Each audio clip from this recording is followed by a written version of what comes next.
Gentleman from Louisiana, Mr. Richmond. Thank you, Mr. Chairman.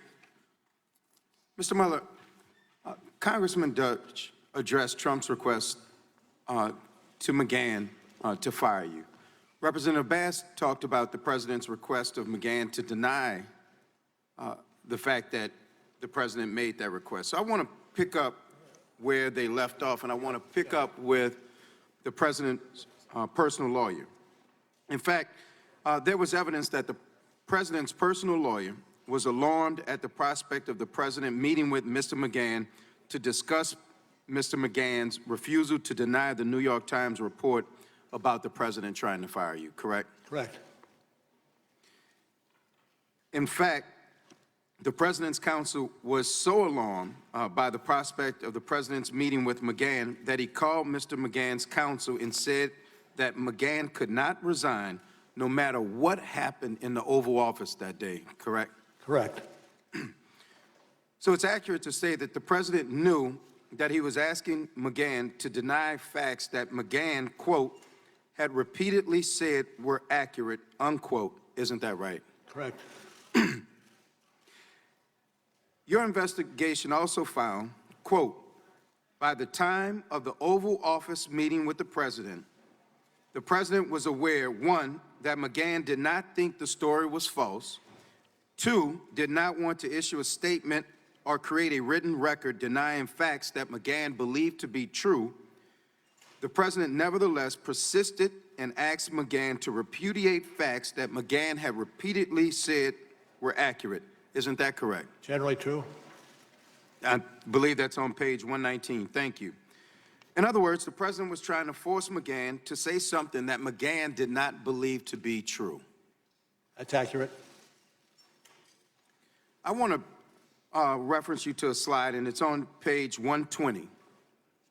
And it says, substantial evidence indicates that in repeatedly urging McGahn to dispute that he was ordered to have the special counsel terminated, the president acted for the purpose of influencing McGahn's account in order to deflect or prevent further scrutiny of the president's conduct towards the investigation.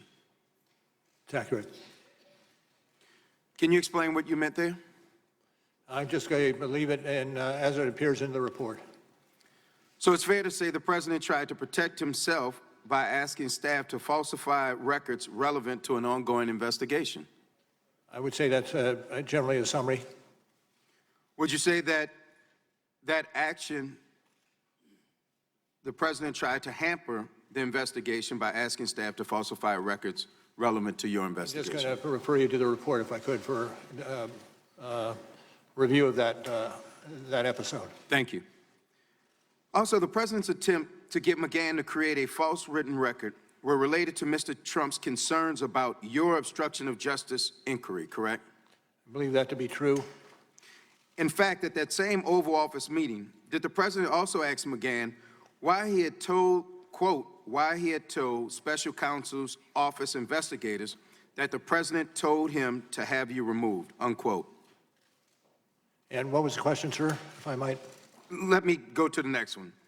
The president, quote, criticized McGahn for telling your office about the June 17, 2017 events when he told McGahn to have you removed, correct? Correct.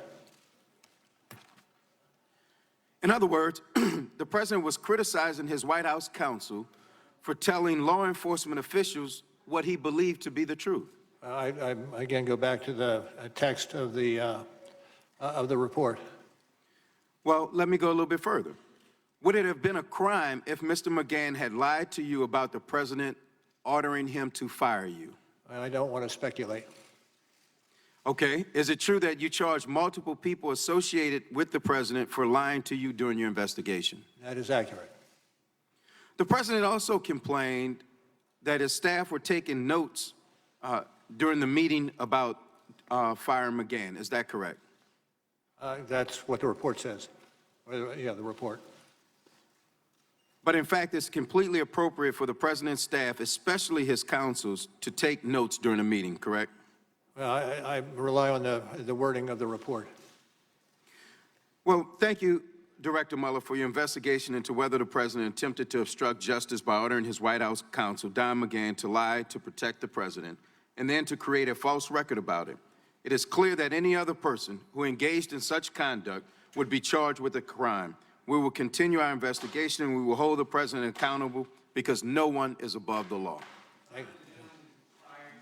The gentleman from Florida. Director Mueller, can you state with confidence that the Steele dossier was not part of Russia's disinformation campaign? No, as I said in my opening statement,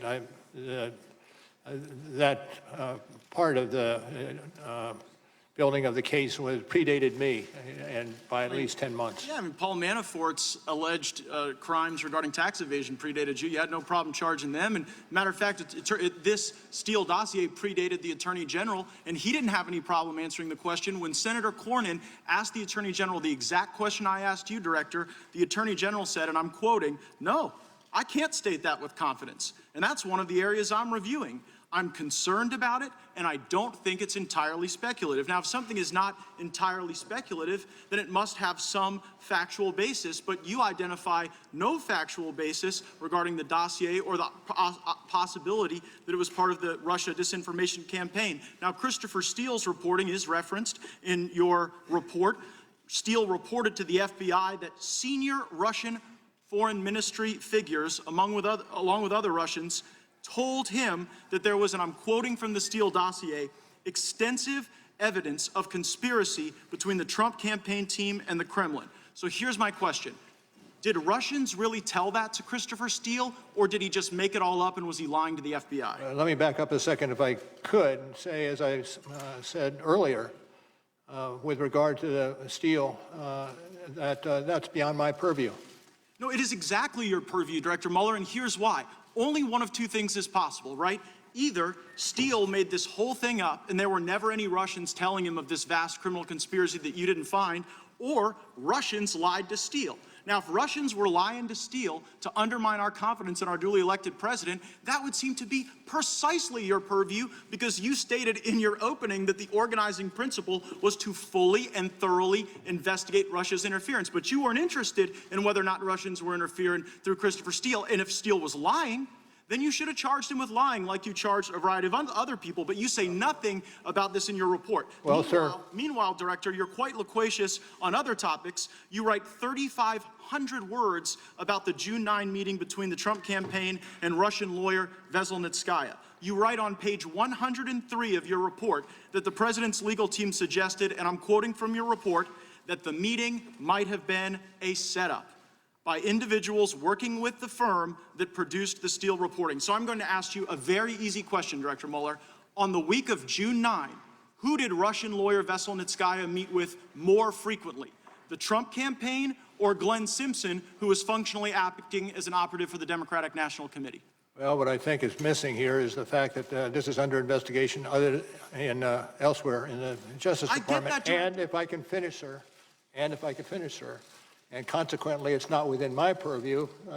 Department of Justice and FBI should be responsive to questions on this particular issue. It is absurd to suggest that an operative for the Democrats was meeting with this Russian lawyer the day before and the day after the Trump Tower meeting, and yet that's not something you referenced. Now, Glenn Simpson testified under oath. He had dinner with Veselnitskaya the day before and the day after this meeting with the Trump team. Do you have any basis, as you sit here today, to believe that Steele was lying? As I said before, and I'll say again, it's not my purview. Others are investigating what you So it's not your purview to look into whether or not Steele's lying. It's not your purview to look into whether or not anti-Trump Russians are lying to Steele. And it's not your purview to look at whether or not Glenn Simpson was meeting with the Russians the day before and the day after you write 3,500 words about the Trump campaign meeting. So I'm wondering how these decisions are guided. I look at the Inspector General's report. I'm citing from page 404 of the Inspector General's report. It states, Page stated, Trump's not ever going to be president, right? Right. Strzok replied, no, he's not. We'll stop it. Also in the Inspector General's report, there's someone identified as attorney number 2. Attorney number 2, this is page 419, replied, hell no, and then added, viva la resistance. Attorney number 2 in the Inspector General's report and Strzok both worked on your team, didn't they? Pardon me? Can you ask? They both worked on your team, didn't they? I know, I heard Struck. Who else were you talking about? Attorney number 2 identified in the Inspector General's report. Okay.